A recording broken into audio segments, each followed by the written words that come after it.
Okay. Good afternoon, everybody. My name's Pete Lake from Criterion Games, part of Electronic Arts. We're based in the UK. I'm going to talk about rapid idea visualization today. Before I do that, could you just please turn off your phones, or at least the audio on your phones? And at the end, can you take the survey? Be interested on your thoughts of how this goes. So a little bit about me first. I started as an artist. I've been in the industry for about nearly 20 years now. I grew up as more of an animator, inspired by Jurassic Park and computer graphics and things, and I trained in more of the traditional art and music and that kind of stuff. And then I managed to get a job, work experience at a games company, and then got a real job at Criterion. And then at Criterion, I got to work on some exciting titles. We got bought out by Electronic Arts early in the 2000s, and since then, we've made games like these, which have been incredibly good fun to work on. So today, I'm going to talk about our experiences from Burnout 3 to Need for Speed Most Wanted and beyond, and what we're doing now. Looking at the techniques we've used along the way, and at points failed to kind of use, to really quickly explore ideas and help visualize things. I'll build 6 key lessons through these chapters that we've learned along the way, which I believe are as applicable to a AAA developer as they are to a lone indie one. So in 2015, Criterion Games worked with the Ghost Studio on the latest Need for Speed product. We worked on the cops feature of this, amongst a couple of other things. And we came in to look at the entire feature from start to finish. The main game was being made in Ghost in Gothenburg, and we were in Guildford working on the cops. We needed to find a way to quickly align on the vision we wanted of how our cops ideas were going to fit with the vision that they had for the cops in their open world experience.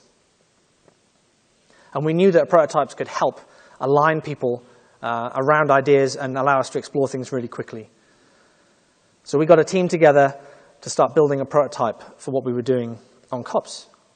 Because it really did allow that quick communication between across time zones teams, trying to solve different problems all the time. But if you can get people around a piece of software to play it, you're going to have a much better discussion and a much better feedback. Interaction was key here. So we decided on doing a very rapid, in-context prototype, and that was the best way to fit our goals and solve some of our challenges. And rather than trying to make one giant, all-encompassing prototype from day one, which becomes just like making the game, we decided to pace and scale the prototype over time, allowing us to make sure that every stage was a shippable idea. So if we had to stop and start making it at that moment, then we could. Because we didn't know how long this prototyping was going to take. When you're exploring ideas, it's really hard to know when you finished. So we set ourselves some measures by defining stages. We wrote down kind of experiences we expected the player to be having. So what's the minimum viable basic chase? What's the minimum viable escalation on top of that chase? And then where could we go with hide and seek? We actually planned out 6 different stages that we could potentially prototype. We ended up making 3. And from a time perspective we spent on these, we would work on them very, very rapidly, reviewing hourly, if not faster, with a very small team together. And we would stop on them when we measured them against our original criteria. And this was really allowing, and we were sharing it with Ghost constantly. I'll show you the prototype. So it's very rapid. It's as high fidelity as it needs to be to solve the problems that we're trying to have, was the kind of the cap we set for ourselves. So it kind of looks like a car. This is a piece of world that is to the right scale of Need for Speed that is actually representative. These are real streets that do exist in the game. Cars all drive at the right speeds, have the right kind of physics. And then we started prototyping all of that. So this is a kind of a stage 2 prototype video here. So you could get into cop chases, you could start getting fines, the cops would be chasing you.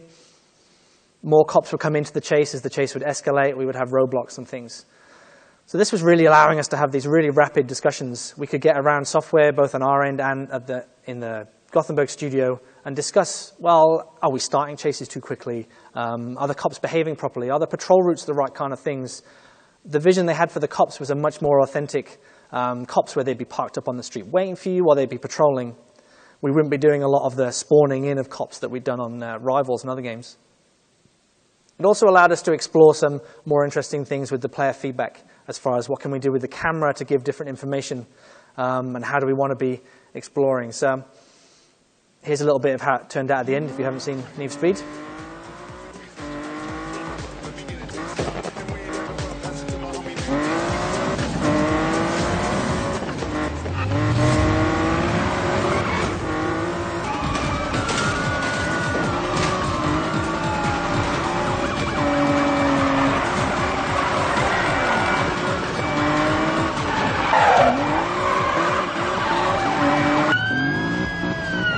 the problems we were solving in the prototype were directly transferable, and we made those. You can see with the camera treatments we put in. We really wanted to try some different things with player feedback of not relying on just HUD for everything, using the camera, using the audio, and we could rapidly prototyping allowed us to try those things out. They are the kind of things that when you have a discussion about them, you will just throw them away. One of the features in Cops, if you've played it, is that you can, when you first start a chase, you can pull over and kind of surrender if you want to. You can just say, oh, I'll just pay the fine and leave me alone. And you can then also just pull away. But when we discussed that as a feature, it didn't sound like it was fun at all. Why would the player ever decide to just pull over at the side of the road and pay the fine? But we prototyped it, and it was actually really exciting, and prototyping allowed us to evolve it into those moments where you could then pull away, and that would really, really anger the cop and make him chase you even more and radioing more of his friends and escalate the chase more quickly. So we started evolving these systems from playing the prototype that allowed it to make it a much more systemic kind of fun experience that we wouldn't really have done if we just implemented the first thing we thought of or discounted the idea when we had the discussion. We wouldn't have even bothered spending the design time on it.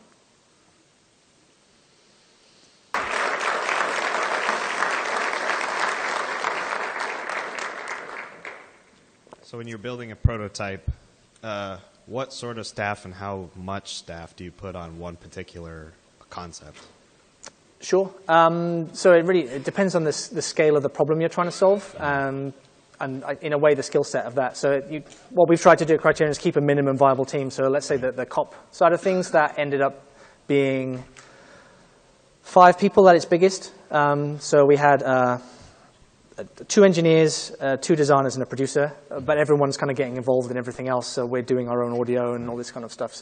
But don't put too many people on because you'll be finding work for them to do. Yeah. So it comes into the planning stages of what you're really trying to explore. So if you can find a way to break down what's the minimum thing, what's the first thing we want to make, we use a very agile process, break down what is it we need to do to achieve that, and then man the people behind it. The most important thing, though, is trying to find people that believe in the process and believe in what you're trying to do and the way you're trying to work. Will you always have a producer, or is that not necessarily true? I don't know if it's necessary. What it helped us, being a producer, obviously defend my own job, but one thing, and I've heard from the team it helped, is having someone to help make sure that we are measuring and challenging, someone to help add that objectivity of challenging, are you making it look too good? Are you pushing the questions in the wrong directions?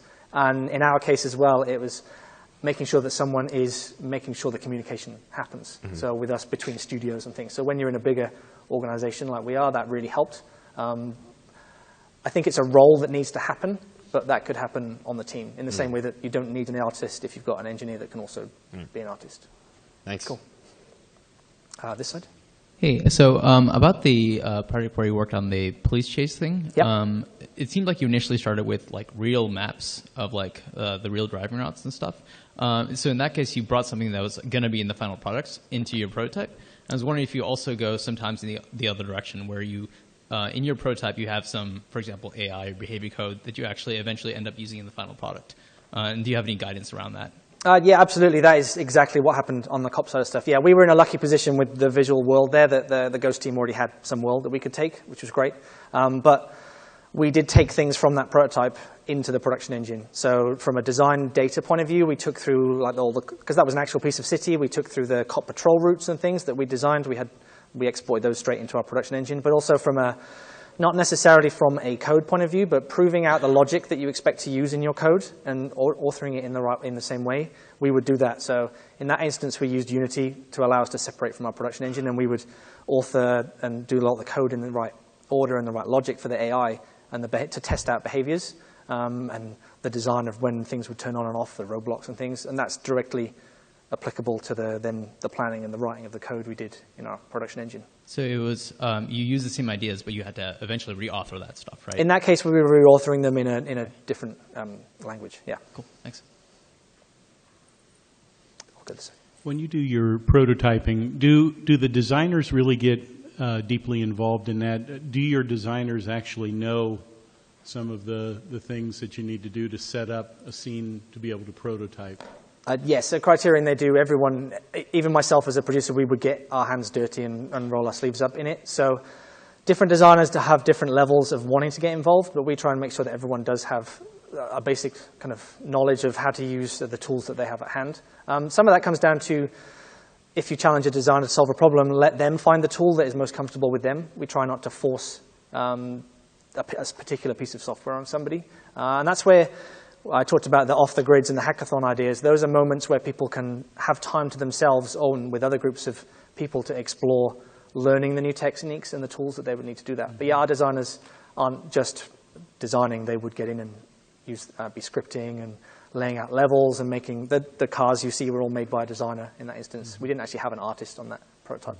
And at the university, we teach them to go through and do paper prototypes and desktop prototypes and even digital, but usually the paper and desktop before that, just because it's the cheapest way. Yeah, absolutely. And we still do that as well. We will still do little car games and things. It really comes down to what you need. How far do you need to push the prototype to answer the question? If you can answer it by making a little card game, or the Cops prototype started as almost like a card game where we would kind of be writing down, well, the player starts a chase, and then the cop does this, and the cop does this one. That starts building the blocks out that you then need to take to the next level as well. So, cool. Sounds good. Thanks. Hi. So actually, continuing on from that a little bit, like, how do you know how far is enough and how far you need to take it to answer the question? Like, will a paper prototype be enough, or do you need to make an actual interactive thing? Like, how do you determine that? Yep, that's a great question. So the trick we used on the cop side of things was to try and make some kind of measure of the level you wanted to get to, and that wasn't necessarily a checkbox of things. It was an experience we thought that would need to happen. So for the cops, we defined what the minimum viable experience was. That's not what we wanted to ship. It was just what's the least we could do to deliver on an authentic cop chase. So, and that was, we needed a cop to be. You need to be able to start a chase and drive around a city, and then a cop to chase you, and you could get busted. So, and then it gave us some kind of measure. One of the quality we expected that to be, we would describe the player can drive a car that is representative of the handling. So you have defining some kind of measure of quality to achieve, and then the team has something to refer against. And like I said, we planned every idea that we could think of. We went through the 6 stages of escalation of different types of cop chase and things. We made a decision to stop because we had to ship a video game, so we had to move into production rather than continue prototyping. But if we were, some of the stuff we're doing on the new IP now, we have more time, so we're allowing ourselves to keep working further down there. So does that help? Yeah, no, that's very cool. Thank you. Cool. Hey, I'm curious about how this process fits into your production process. Does most of it take place during a pre-production phase, or do new ideas trigger this further on in development ever? It just seems like a lot of studios can sometimes be reluctant to go through this much trouble, if you will. Like, the value is undoubtable, but it could be hard to justify to some people who are like, just implement, just go. It is, right? yeah, it is quite difficult, especially if you're in production, to just say, let's down tools for even a day or 2 hours and just make a paper prototype. But we do it wherever we possibly can. So the examples we've had, both on the Cops, and we also did this process again on the Star Wars Battlefront last year when we were involved in that. We found it such a powerful tool as a studio to bring people together and align on what we're trying to do really quickly. Everybody sees the value in it, so we've worked to a point where it's easier to convince people. What we found is that in the usual development cycle, earlier on, more people are in this phase, and then as we're moving into production, that you start getting more people start swinging into production. And that's like little strike teams, kind of? Sorry? As you go further along, the like small strike teams that go in and pursue this? Exactly, yeah. So what we had on the Cop side of things is that at the beginning, like 90% of the team that we'd built around this feature were doing the prototype, and a couple of people were doing some core tech that we knew we would need just to make a game. And then as we went through the stages 1 and 2, people would start to move over into the production. So we'd end up with, I think stage 3 only had 2 or 3 people in when it originally had 6 or 7 on the prototype, but you had more in production. And that helped us trigger, now it's time to stop prototyping because more people are needed we planned enough to do more production. So, but when we have a new feature come up, if a crazy new idea comes up, we will try and do this. So it's trying to find a way to build that in your studio and team. So. Cool. Thank you. Hi. Just a question about the timeline for achieve the quality you guys had for the cartridges. Do you remember how long it took the team to do so? Because apparently there's a code base for the driving and all the thing, but how long it took the team to For reach, the cop? Yeah, for the cop part. So we had this first stage running from nothing, so from a blank scene to the car driving. We had that in a week, the full cop prototype playable. That was to get to stage 1. So you had basic cop AI, the car driving around the world, and the chase loop logic. Then we worked on stage 2 after that, and that was, surprisingly, that took twice as long. So we spent 2 weeks getting to stage 2. We didn't plan to take 2 weeks. We just kept working on it until it was there. We found that then the third stage took even longer. So the more detail we were getting into with the design challenges that we were trying to answer from prototyping, the longer we needed to spend on it. But also our team size was going down, so we're stretching as well. So. Just another question. You mentioned that when you guys trying to prototype, you're trying to involve as many people as possible. Yes. And sometimes, let's say, animator or text artist. But it's a culture thing in your studio. Who's making the call at the end? You showed a lot of different, the elements on the UI, which one works best. Someone needs to make the call, right, at the end. What's the process for that? Well, we don't have one person that will make the call. Usually it's the team, and usually it's around measuring it against what you were trying to achieve in the first place. So in that instance of, say, the UI messages, the measure was what is the most positive message that sits within our game's style. And so if you want more people to be able to build into a decision-making process, they all need to have the same measure. So even if they disagree, if they personally think that that's not the right one, they can actually measure it against something, and it just helps everyone. So we try and involve as many people as possible. And usually, especially in these smaller teams, people are all kind of feeling it and playing it and kind of go, yeah, that's the one, and you kind of then run after that one for a while. So. Okay, thank you. Okay. Henrik Johnson from the Ghost team in Gothenburg. Hello, Henrik from the Ghost team in Thank Gothenburg. Thank you very much for helping out with our game. This is okay. our official thank you. There was no question. Okay, cool. Well, thank you very much. I'll save you all some time this afternoon. It's finished a little early. I'll be around if anyone wants to ask any more questions they didn't want to, but thank you for your time.